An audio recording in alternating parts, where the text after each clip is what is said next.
Alors, on va simplement relire Actes chapitre 4 à partir du verset 11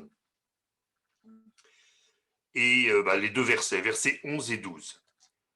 Jésus est la pierre rejetée par vous qui bâtissez et qui est devenue la principale de l'angle. Il n'y a de salut en aucun autre, car il n'y a sous le ciel aucun autre nom qui ait été donné parmi les hommes par lequel nous devions être sauvés. Seulement le Christ, ou le Christ seul, selon comment on traduit l'expression, est le second pilier du protestantisme. Après le premier que nous avions évoqué il y a quelques semaines, seulement la grâce.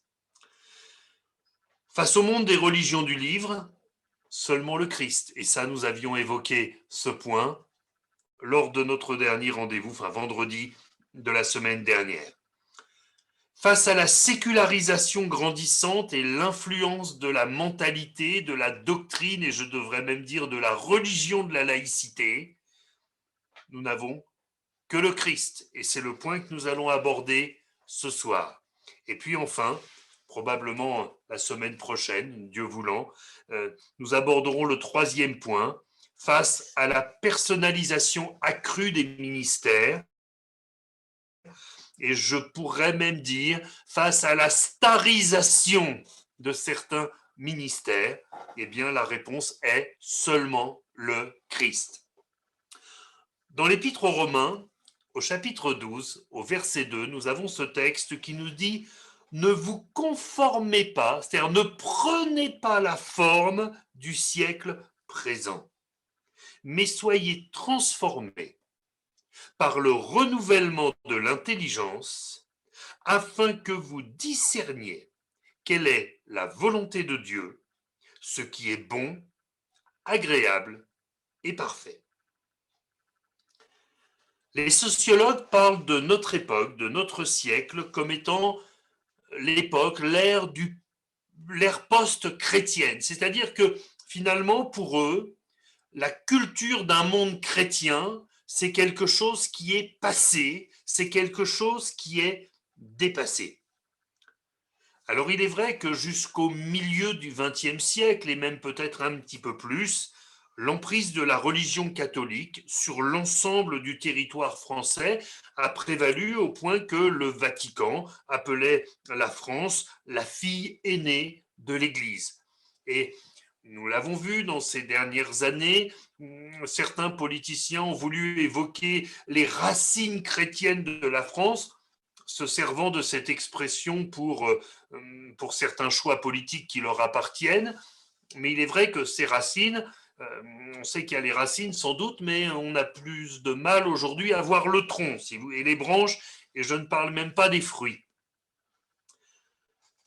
Ça n'empêche pas qu'en France, il y avait des régions depuis le XVIe siècle, en particulier l'Est de la France, mais aussi la Savoie, mais aussi la région de La Rochelle, mais aussi le Sud-Ouest et Montauban en particulier, d'avoir été des bastions historiques reconnus du protestantisme.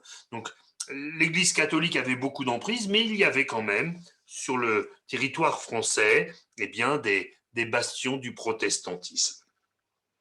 Sans entrer dans une critique systématique de la doctrine catholique, je voudrais au contraire retenir quelques points positifs de l'emprise qu'a eu le catholicisme dans les régions où le protestantisme n'était pas ou peu représenté.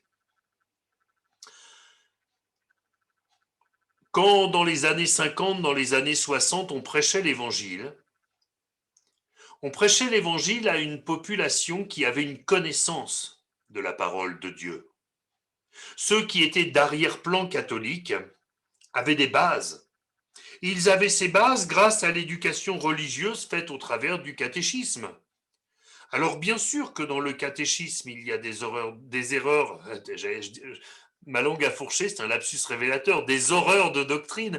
Oui, il y avait aussi des horreurs de doctrine, mais il y avait aussi des erreurs de doctrine, bien sûr. Mais pour autant, L'avantage qu'il y avait, c'est que cela donnait quand même une base de connaissances. Les gens savaient que Jésus était mort sur la croix. Les gens savaient que Jésus était ressuscité des morts. Les gens savaient qu'il y avait une morale, qu'il y avait le bien et le mal, qu'il y avait des choses qui se faisaient et des choses qui ne se faisaient pas. Cette culture chrétienne, elle était entretenue également par la qualité du maillage de ces églises catholiques sur l'ensemble du territoire français. Et c'est vrai que quand on, quand on survole la France, quand on voit la France d'en haut, il n'y a pas un village sans clocher.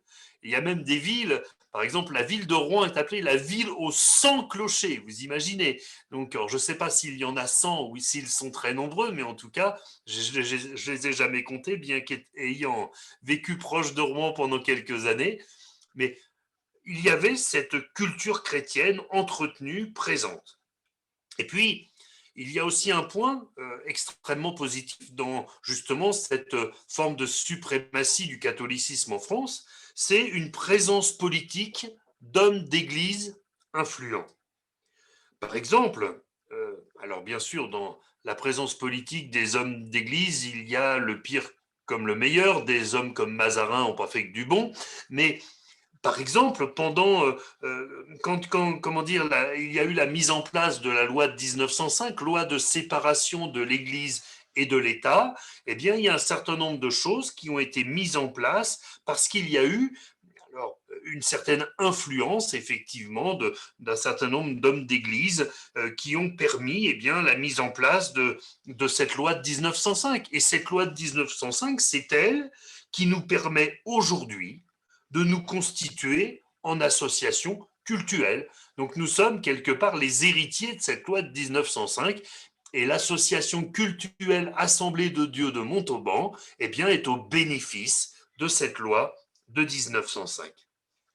Ce sont des textes qui ont été rédigés dans la volonté de garantir à chacun la pratique de sa foi, dans le respect de chacun et dans un équilibre sagement dosé pendant plus d'un siècle. C'est-à-dire de 1905 jusqu'à, allez, je vais dire jusqu'à 2020. La loi de 1905 n'était pas remise en cause et les choses étaient plutôt assez équilibrées. Nous avons jusqu'à présent une grande liberté pour eh bien, exprimer notre foi, pour la partager, que ce soit publiquement ou que ce soit dans la sphère privée. Nous avons cette liberté et elle nous est acquise par la loi de 1905.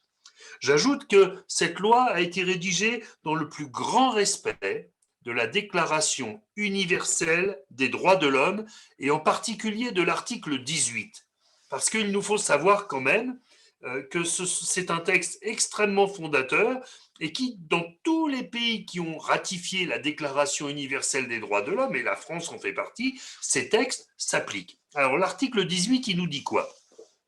C'est un peu technique aujourd'hui, hein, mais ça nous permet de mieux comprendre le monde dans lequel nous vivons et ce que nous avons à préserver, en particulier par nos prières, pour que n'importe quelle loi ne passe pas et nous retire notre liberté. Cet article 18 de la Déclaration universelle des droits de l'homme nous dit ceci. Alors, quand on dit droit de l'homme, c'est de l'être humain, bien évidemment, mesdames, vous n'êtes pas exclus, soyez tout à fait tranquilles. Toute personne a droit à la liberté de pensée, de conscience et de religion. Ce droit implique la liberté de changer de religion ou de conviction, ainsi que la liberté de manifester sa religion ou sa conviction, seul ou en commun, tant en public qu'en privé, par l'enseignement, les pratiques, le culte et l'accomplissement des rites. Avec ça, c'est parfait.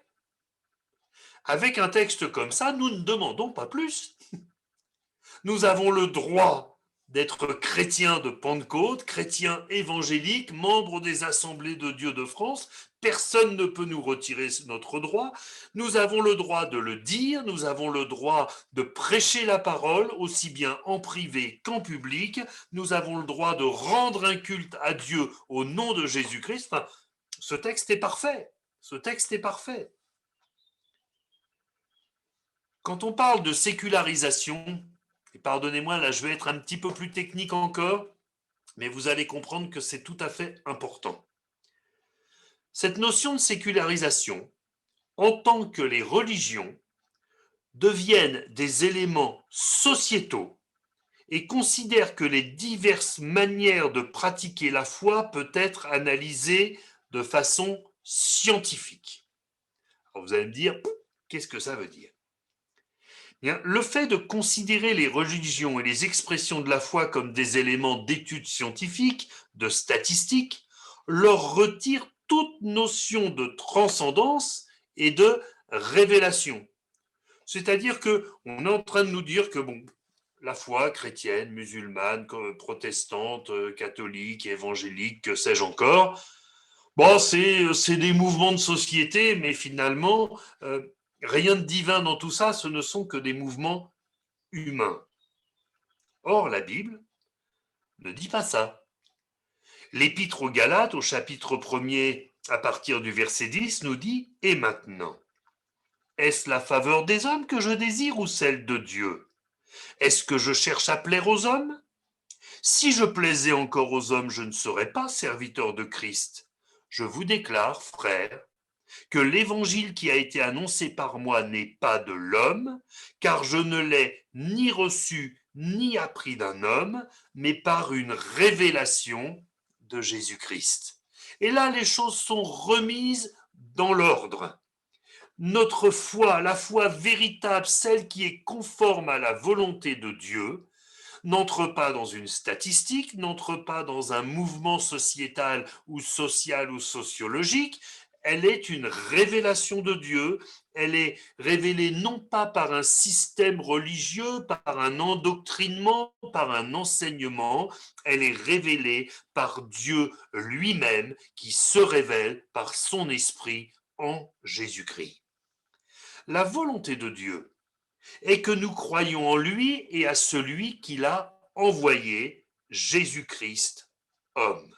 L'œuvre du Saint-Esprit n'est pas de nous ramener à la doctrine de notre mouvement, elle est de nous ramener aux paroles de Jésus-Christ. Donc là, nous voyons que le nom de Jésus-Christ est au cœur de toutes ces choses et que nous ne pouvons pas le dissocier d'une approche que nous pouvons au contraire, pardon, le dissocier d'une approche religieuse, d'une approche philosophique. Ça n'est pas une question de religion et nous ne sommes pas convertis aux églises évangéliques, nous ne nous sommes pas convertis aux assemblées de Dieu, ni même au protestantisme, mais nous nous sommes convertis au Seigneur Jésus. Au Seigneur Jésus.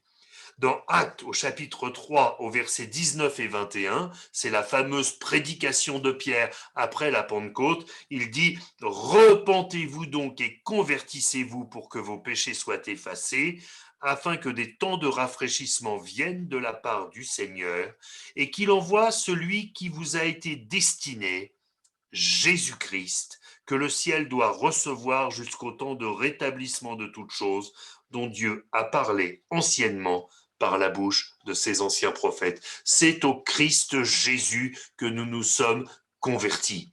C'est à lui que nous avons donné notre cœur. Nous n'avons pas donné notre cœur à un pasteur, nous n'avons pas donné notre cœur à une église locale, ni à un mouvement national et pas plus mondial. Nous avons donné nos vies au Seigneur Jésus. Voilà pour ce qui est de la sécularisation. Et la laïcité, dites-moi, ça on en entend beaucoup parler. Commençons par déconnecter la notion de laïcité de la représentation franco-française. C'est-à-dire nous, on a une notion de la laïcité qui n'est pas forcément celle qui est reconnue ailleurs dans le monde. Il y a eu au XXIe siècle, en 2005, au tout début du XXIe siècle, 248 universitaires d'une trentaine de pays qui ont rédigé la Déclaration universelle sur la laïcité au XXIe siècle. Et elle définit la laïcité de la manière suivante. Elle la définit comme l'harmonisation dans diverses conjonctures socio-historiques et géopolitiques de trois principes. Quels sont ces trois principes de la laïcité? Le respect de la liberté de conscience et de sa pratique individuelle et collective. On revient à quelque chose de très proche de ce que nous dit l'article 18 de la Déclaration universelle des droits de l'homme. Respect de la liberté. Deuxièmement, autonomie du politique et de la société civile à l'égard des normes religieuses et philosophiques particulières. Nous avons beaucoup de respect pour notre président de la République, parce que nous honorons les hommes qui sont en autorité, les hommes et les femmes. Nous avons beaucoup de respect pour notre Premier ministre, qui en plus a l'accent de notre région, donc forcément on a encore plus de respect pour lui. Bon, on a même du respect pour Madame Schiappa, qui est ministre de la Condition féminine et qui ne tient pas toujours des propos très équilibrés à notre égard, mais nous la respectons quand même. Cependant, tous ces gens-là pour qui nous avons du respect n'ont pas leur mot à dire sur ce que nous prêchons et sur la manière dont nous organisons notre culte. La laïcité, c'est ça. Eux s'occupent de politique et nous ne nous en occupons pas. Nous nous occupons de rendre un culte à Dieu et ils n'ont pas à s'en occuper. C'est le deuxième principe de cette déclaration universelle sur la laïcité. Et le troisième article, c'est le troisième point, c'est la non-discrimination directe ou indirecte envers des êtres humains. Alors, si on peut donner un exemple, eh bien, on sait que, par exemple, en Algérie, des frères et sœurs, enfin des hommes, des femmes qui se convertissent au Seigneur Jésus sont déshérités, rejetés par leur famille parce qu'ils ont renié leur foi. Eh bien, ce comportement n'est pas conforme à la Déclaration universelle sur la laïcité du XXe siècle. Je ne fais pas un jugement de valeur sur ce qui se passe en Algérie ou ailleurs. Je dis simplement, voilà, c'est un fait. Il n'y a pas de respect de cette déclaration universelle sur la laïcité. Cela signifie que la foi, pour ce qui nous concerne, évolue librement dans le cadre socio-culturel, philosophique et politique du pays concerné. Cela rejoint ce qui était décrit dans la loi de 1905. La laïcité, c'est un principe. Ça n'est pas une prise de position qui s'oppose aux religieux sous quelque forme que ce soit. Et c'est bien le problème de ce qui nous arrive en France. C'est qu'aujourd'hui, on ne nous présente plus la laïcité comme étant eh bien, la liberté de chacun de choisir sa foi ou de ne pas avoir la foi. Cette liberté est également garantie par la laïcité. Mais on nous dit, la laïcité, c'est faire taire toutes les religions, ne plus leur donner d'autonomie, veiller à surveiller bien leurs finances pour qu'elles ne fassent pas ce qu'on ne voudrait pas qu'elles fassent. Paul exhortait Timothée dans la première à Timothée au chapitre 2, au verset 1er.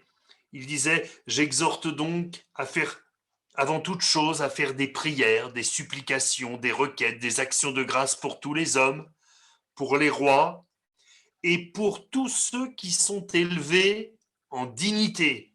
Pourquoi? Afin que nous menions une vie paisible et tranquille en toute piété et honnêteté. La foi en Christ s'exerce et doit s'exercer dans le respect de la société civile et apporte à ceux qui sont au pouvoir son soutien, non pas un soutien aveugle. Si demain des lois iniques sont votées, nous ne les approuverons pas. Pas un soutien aveugle, mais un soutien par l'intercession des croyants. Je crois que si nous prions pour notre président, pour le gouvernement, pour les sénateurs, pour les députés, ils seront véritablement au bénéfice de la bénédiction que nous aurons acquise au trône de la grâce pour eux. Et c'est le meilleur moyen, même si les décisions politiques ne nous plaisent pas, prier pour ces gens-là est le meilleur moyen, nous dit Paul, que nous menions une vie paisible et tranquille en toute piété et honnêteté. Aujourd'hui, la laïcité est devenue un dogme. Elle est devenue la religion de ceux qui n'ont pas de religion. Et en fait, on voit bien que le diable essaye de faire un billard à trois bandes, sous prétexte de maîtriser les débordements de l'islam radical, de l'islam violent, parce qu'il y a aussi un islam non radical et paisible. Eh bien, la laïcité prend officiellement fait et cause contre toutes les religions, reniant tous les principes constitutionnels de la loi de 1905. Vous noterez que ces lois, finalement, ne s'attaquent pas tellement à l'Église catholique parce que, c'est un fait, mes frères et sœurs, l'Église catholique perd des effectifs de dimanche en dimanche. Donc ça n'est pas quelque chose qui inquiète. Par contre, il y a d'une part un islam qui gagne dans des banlieues où effectivement le désœuvrement, la pauvreté et les trafics font que c'est propice à ce genre de choses. Et puis l'évangile, la parole de Dieu telle que nous la connaissons gagne des âmes parce que les âmes sont tellement malheureuses en ce 21e siècle et en cette année 2021 où nous sortons tout juste de confinement sans aucune certitude de ne pas y retourner après l'été. Les gens ont besoin du Seigneur. Les gens ont besoin de rencontrer Jésus. La laïcité doit redevenir un périmètre de liberté respectant les convictions individuelles et collectives. Ça n'est pas une mise en avant de l'athéisme comme valeur cardinale de la République. Tolérant tout juste ceux qui sont agnostiques, c'est-à-dire qui disent moi je ne sais pas trop s'il y a un Dieu ou pas, j'y crois mais j'y crois pas. Alors ceux-là on les tolère à peu près, mais dès qu'on prend position, dès qu'on dit moi je crois en Dieu, je crois que Jésus-Christ est le Fils de Dieu, qu'il est mort sur la croix et qu'il est ressuscité des morts, là ça commence à poser des problèmes. La laïcité aujourd'hui en France est devenue un déni du fait religieux et face à ce déni, nous ne pouvons qu'opposer notre foi individuelle et collective au travers du témoignage de ce que le Seigneur a fait dans nos vies. Notre sœur qui a parlé à une de ses clientes qui a subi de nombreuses opérations et qui souffre beaucoup, lui a dit, mais vous savez, nous avons un grand Dieu. Et elle lui a parlé du témoignage de notre frère qui, après 40 jours de coma, a été vraiment a retrouvé la vie par la grâce de Dieu. Elle dit, voyez, Dieu peut faire ça. Le témoignage de notre foi, le témoignage de ce que nous vivons avec le Seigneur est la meilleure réponse que nous puissions apporter à la laïcité et à la sécularisation. Nous ne sommes pas un mouvement sociologique. Si nous sommes un mouvement, nous sommes un mouvement de l'esprit, que Dieu soit béni. Nous ne sommes pas un empêcheur de tourner en rond dans un pays républicain et laïque. Nous sommes des citoyens qui payent leurs impôts et qui ont le droit d'exercer leur foi.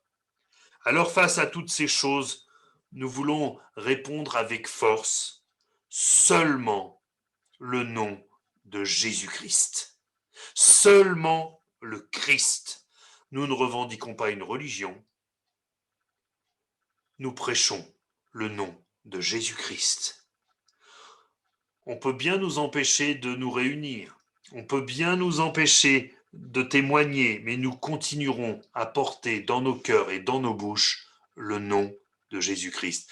Vous savez, moi je bénis Dieu, parce que nous avons prouvé là pendant, allez, ces 6, 7, 8 derniers mois, depuis septembre, oui, ça fait 8 mois, nous avons prouvé que même quand on ne peut pas se réunir, vous allez me dire, c'est pas parce qu'on nous l'avait interdit, si, d'une certaine manière, avec le confinement, eh bien notre foi n'est pas moins vivante. Hein. Alléluia.